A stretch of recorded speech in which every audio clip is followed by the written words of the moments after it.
Bright Tuty. Every student matters. Now, socialization is derived from the word social.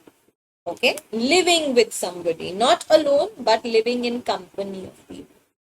So we know that when a child is born, he is a process, he is a part of a biological process, and he is a biological organism. Since he is a biological organism, therefore it is very easy for a child to turn into somebody who is social in nature. It is easy for a child to live with the society, to live in the society.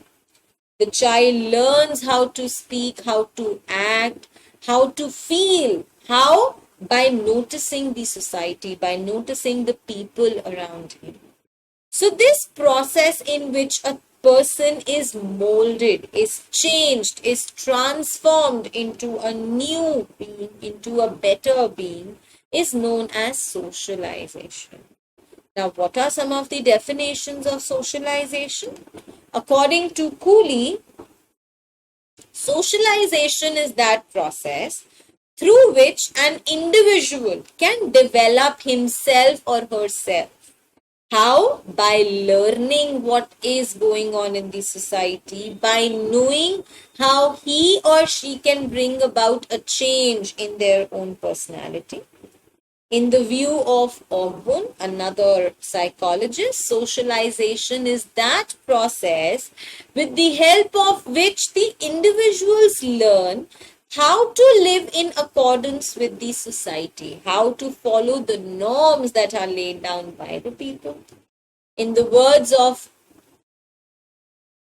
in the words of Bogardus, socialization is that process through which you work together with people, you develop, into a responsible being, and you think about the welfare of the others. So, what are the two phases of socialization? We have the primary stage, which is very crucial, which is very important, and we have the secondary stage. First, let us talk about the primary stage. Now, what is the primary stage? As the name suggests, primary stage is further divided into two stages. The oral stage, which is between 0 to 1 year, and the anal stage, which is between 1 to 4 years. Oral stage is that stage of the infant where the infant, where the child learns about when he or she is going to be fed. Okay, what are the signals that he or she is going to be fed now? And how to know whether the people are caring for you, looking after you. Then we have the anal stage, which is 1 to 4 years. It is in this stage where the child is given the toilet training.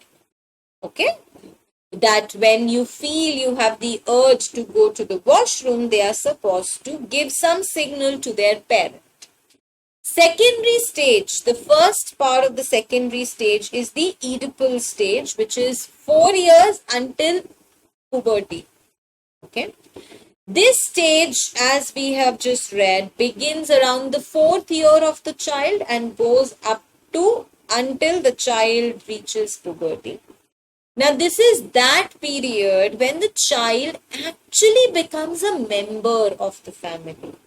He learns about the family, he knows about what the family is all about, how important the family is, and how to grow and how to nurture in the family.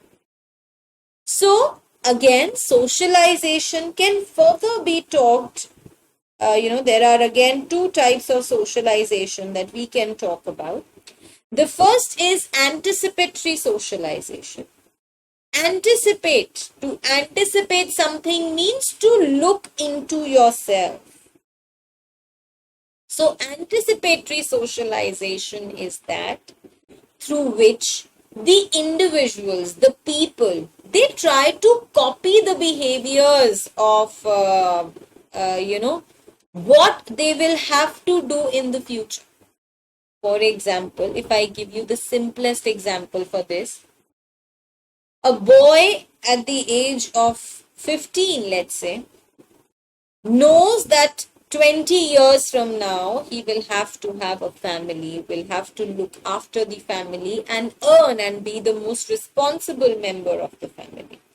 So he believes that, he trusts that, and he starts, already taking a lead in that direction. He already makes and brings out some positive changes in him, keeping in mind the role that he will have to play 20 years from now. Okay? Example again, if you think you're going to be a teacher or a doctor in the future, you will try and adopt the mannerisms of the same profession that you want to be a part of. So anticipatory socialization is when you assume, when you are aware of what role you are going to play in the future, and you just adopt that role with utmost ease and pride. Next is reverse socialization. In reverse socialization, as the name in itself is suggested, the younger generation is the one who gives information or knowledge to the older generation. They are the ones who tell the older generation what is wrong and what is right. Okay? For example, the usage of mobile phones, the usage of laptops, the usage of computers. When a grandchild is telling the same to their parents or to their grandparents, this is reverse socialization. I think this is something we all have been through in our lives, buying our parents smartphones and watching them learn the usage of smartphones every passing day is something which is reverse socialization. Then a part of culture is your ego. Okay, super ego, according to Freud. So, according to Freud's theory of personality, what is super ego? It is the component of personality. It is a part of your personality only, which has got those characteristics, which have those traits, which have those qualities that you have in itself. You have not learned it from anyone, rather you have inherited them from your parents and from your society. You have got them as a inheritance that has been a part of you because you have grown out of your parents. So super ego, it always moves in a direction that you will always try to behave normally rather than behaving in a realistic manner. If I have a super ego, I am going to set aside my personality. I'm going to try and behave the way I think the normal people do, even if that is realistic or not. So reality is going to be surpassed and normality is going to be looked after. Because superego is when you present to the people what is a part of the society, what is followed in the society, what are the norms, what are the values of the society. Because of superego, a person will always want and strive to be a perfect human being. You would want to have the perfect identity. You would want to have the perfect ego. You would also have a very strong sense of right and wrong. But because of the presence of superego, you will keep this reality check in control. So ego basically is based on your principles, what you think is right. How do you think what is right? Because you've seen that being performed and looked after in your society. That is what superego is all about. And it works on the principle of pleasure. You do it because you derive happiness out of it. You see the people appreciating you for being in line with the norms of the society, and that is why you believe in that and you take that tradition ahead.